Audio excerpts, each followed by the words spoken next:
सबसे कहते हैं आप अदब पर बात करेंगे, सिर्फ मुझसे कहते हैं आप पाकिस्तान पर बात करेंगे, जबकि पाकिस्तान का अदब से कोई ताल्लुक़ नहीं है। मैंने पूछा शाह साहब इस दफ़ा हिंदुस्तान से कौन आ रहा है, तो कहने लगे अनवर भाई हिंदुस्तान से सिर्फ धमकियां आ रही हैं। पाकिस्तान की 60% आबादी गरीब है और 40% आबादी फ़ौज है। अमीरों का पाकिस्तान से कोई ताल्लुक़ नहीं। वो अपने बच्चों को मुसलमान करवाने भी लंदन भेजते हैं। इस बेअदबी के ज़माने में अहमद शाह साहब 15 बरस से अदब को ज़िंदा रखने की कोशिश में मुब्तला हैं।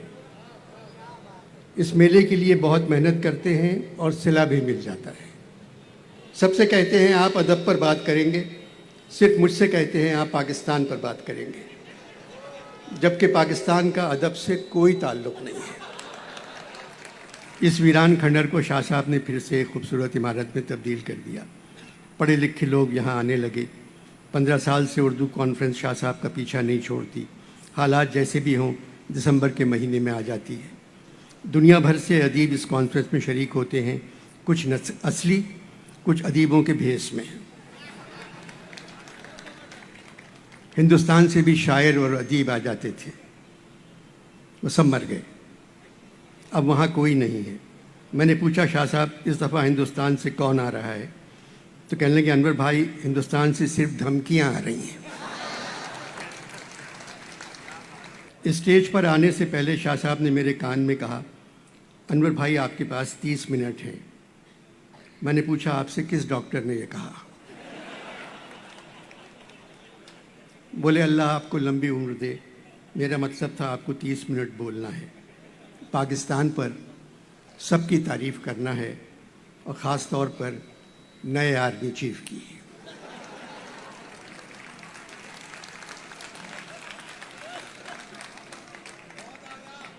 मैंने कहा शाह साहब आसिम मुनीर साहब की तारीफ़ तो सब कर रहे हैं, फ़ौजी भी, उनके दोस्त भी, उनके मोहल्ले वाले भी, नेक, शरीफ, नवाजी, ईमानदार, बहादुर, अपने पेशे से मोहब्बत, वतन की इज़्ज़त, परचम की कदर।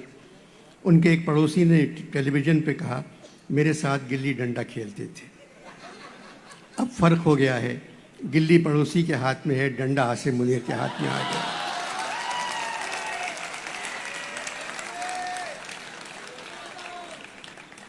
मेरी दुआ है ये ऐसे फ़ौज के सरबराह हों जो सिर्फ फ़ौज का ख्याल रखें और आवाम का। बाजवा साहब ने अपनी अलविदाई तकरीर में कहा था, फरवरी 2022 फ़ौज ने फ़ैसला किया है कि वो सियासत से परहेज़ करेगी। बहुत अच्छा फ़ैसला है। इसका मतलब है 74 बरस फ़ौज ने सियासत से बदपरहेज़ी की। बदपरहेज़ी का मतलब है बेइतदाली, बेएहतियाती, ऐश, फजूल खर्ची। ऐसा नहीं होना चाहिए था। फ़ौज हमारी ज़रूरत है क्योंकि हमारे पड़ोसी बहुत ख़राब हैं, हम भी कुछ ज़्यादा अच्छे नहीं हैं। इसीलिए फ़ौज कभी सरहद की तरफ देखती है, कभी अपने मुल्क की तरफ, फिर सोचती है मैं उधर जाऊं या इधर जाऊं, बड़ी मुश्किल में हूं, मैं किधर जाऊं, फिर इधर आ जाती है।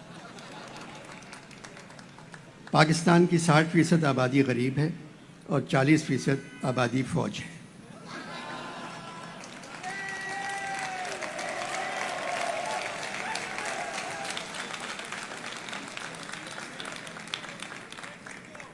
अमीरों का पाकिस्तान से कोई ताल्लुक़ नहीं। वो अपने बच्चों को मुसलमान करवाने भी लंदन भेजते हैं और कहते हैं यहाँ मुसलमान होने की सहूलत नहीं। बेरोज़गारी, बदहाली, महंगाई, परेशानी, पशेमानी, उदासी मुल्कों पर बादलों की तरह छा गई है।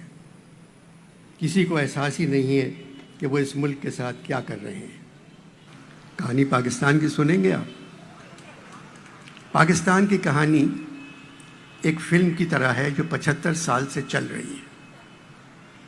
हिदायतकार पंजाब।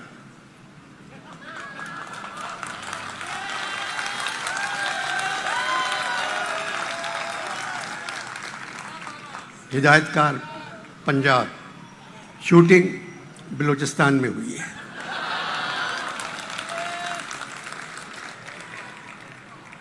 पसे पर्दा मौसीकी, आर्मी का बैंड। फिल्म का इंटरवल 1971 में होता है, जब मशरक़ी पाकिस्तान बांग्लादेश बन गया। इंटरवल के बाद फिल्म एक मिली नगमे से शुरू होती है, ऐ वतन के सजीले जवानों। इसके बाद फिल्म का हीरो जो सिंधी है, एक बढ़ई के पास जाता है और उससे कहता है एक ऐसा तख्ता चाहिए जिसको उल्टा न जाए। बढ़ई एक तख्ता बनाकर देता है जो 6 फीट चौड़ा और 4 फीट लंबा है। उसके दरमियान 3 फीट और 2.5 फीट का सुराख है। बढ़ई कहता है इस तख्ते को कोई उलट नहीं सकता, मगर इस तख्ते के दरमियान जो सुराख है तुम उसके नीचे जा सकते हो। इस मंज़र के बाद आर्मी बैंड है मर्द मुजाहिद जाग ज़रा अब वक्त शहादत आया बजाता हुआ गुजर जाता है। फिल्म के आखिरी मंज़र में एक आदमी अमेरिका से पैसे मांग रहा है, चीन से पैसे मांग रहा है, बरतानिया से पैसे मांग रहा है, सऊदिया से पैसे मांग रहा है, यूएई से पैसे मांग रहा है और कह रहा है अगर तुर्की से कर्जा मिल गया तो कसम खुदा की आप सबके पैसे हम वापस कर देंगे। एक छोटा बच्चा आता है और वो आकर एक शेर पढ़ता है, खुदा से मांग जो कुछ मांग ना हो ऐ मुफलिस, खुदा से मांग जो कुछ मांग ना हो ऐ मुफलिस, यही वो दर है कि ज़िल्लत नहीं सवाल के बाद।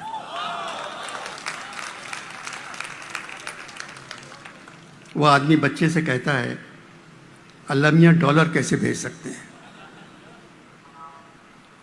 बच्चा कहता है पिछले सैलाब से बड़ा सैलाब तो भेज सकते हैं।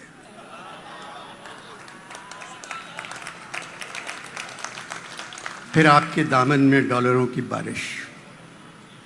अब सिर्फ तबाही और बर्बादी ही आपकी आमदनी का ज़रिया बन सकती है।